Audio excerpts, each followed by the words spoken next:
Сергей уже третьи сутки был в пути, он возвращался со свадьбы лучшего друга. Из-за мороза и снега дорога превратилась в сплошной каток. Он снизил скорость, чтобы не рисковать. Внезапно, около леса он заметил одинокую фигуру. «Интересно, кого это занесло в такую глушь?» – подумал Сергей, ведь ближайший населенный пункт был в километрах 40. Сергей остановил машину и поспешил к лесу. Под деревом стояла молодая женщина, вся посиневшая от холода.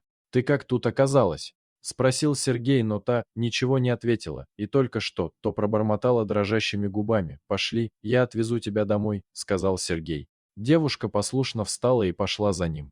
Мужчина налил ей горячего чая и укутал пледом. «Где ты живешь?» — спросил Сергей. «Уже нигде», — ответила женщина. Как оказалось, ее муж был очень груб и жесток. Они сильно разругались, и он отвез ее в лес и сказал, чтобы больше ее не видел, а в полицию не пробовала обращаться, спросил мужчина. «Бесполезно, у него там все схвачено, он общается в блатных кругах и все его знают». Ответила женщина. «Я не поеду домой», — сказала девушка. «Ладно, поехали ко мне, а там подумаем, что делать», — сказал Сергей. Сергею стало очень жаль эту девушку, и он не понимал, как так можно поступать. Мужчина жил один в однокомнатной квартире. Он не планировал обзаводиться семьей, считал, что сначала нужно построить карьеру. Он никогда не забудет, как раньше жил впроголодь с матерью. Сергей поставил раскладушку на кухне, а девушке отдал кровать. В тот вечер они долго разговаривали, и девушка рассказала о своей нелегкой судьбе. Утром Сергей засобирался на работу. Татьяна проснулась. «Будь как дома, еда в холодильнике, не стесняйся, я пойду на работу, а вечером подумаем, как с тобой быть», — сказал Сергей. Весь день Сергей думал о Татьяне, что с ней делать и как поступить. И тут он вспомнил про одноклассника, который работал в полиции, может, он сможет помочь. Возможно, Татьяна преувеличивает властность своего супруга. Подходя к дому, он увидел у подъезда 3 полицейские машины. «Что случилось? К кому они приехали?» – подумал Сергей и увидел, как в наручниках выводят Татьяну. «Что случилось?» «Это все твой муж устроил?» – спросил мужчина. «Нет никакого мужа!» – крикнула Татьяна. К Сергею подошел полицейский, показав удостоверение, и сообщил мужчине: «Вы подозреваетесь в хищении большой суммы, и если будете сотрудничать с нами, то пойдете не как подозреваемый, а как свидетель», — сказал полицейский. Мужчина послушно сел в УАЗик. В отделении мужчина узнал, что Татьяна обокрала банк, в котором работала.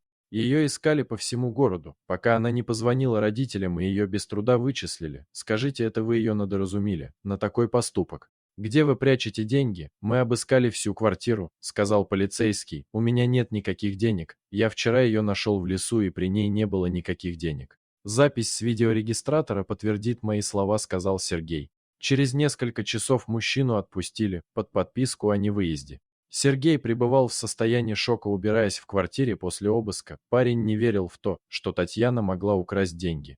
«А что, если это ее муж подстроил?» – подумал Сергей и набрал номер своего друга полицейского. К счастью, друг не отказал в помощи.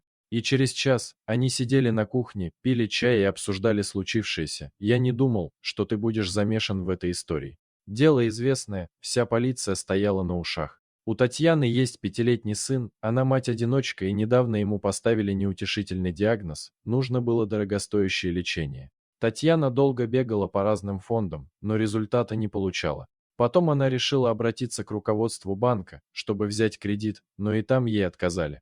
Но недавно ее сыну стало совсем плохо, и она решилась на эту кражу. Украв деньги, она отдала деньги в больницу мальчику, сделали нужную операцию, сказал Николай. Да уж дела.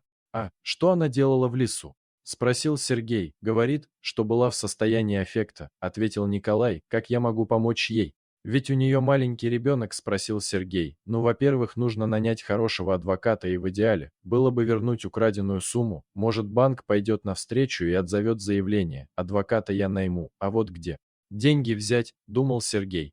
Всю ночь Сергей не сомкнул глаз, все время думал о Татьяне, она ведь оказалась в безвыходной ситуации. Речь шла о жизни ребенка, он очень понимал ее, и там ей не место. У Сергея была некоторая сумма денег, которую он откладывал на строительство дома, остальную сумму он решил одолжить у начальника. Они хорошо общались, и у них были доверительные отношения. Благодаря адвокату и возвращенных денег, через месяц Татьяна была на свободе, банк пошел навстречу девушке.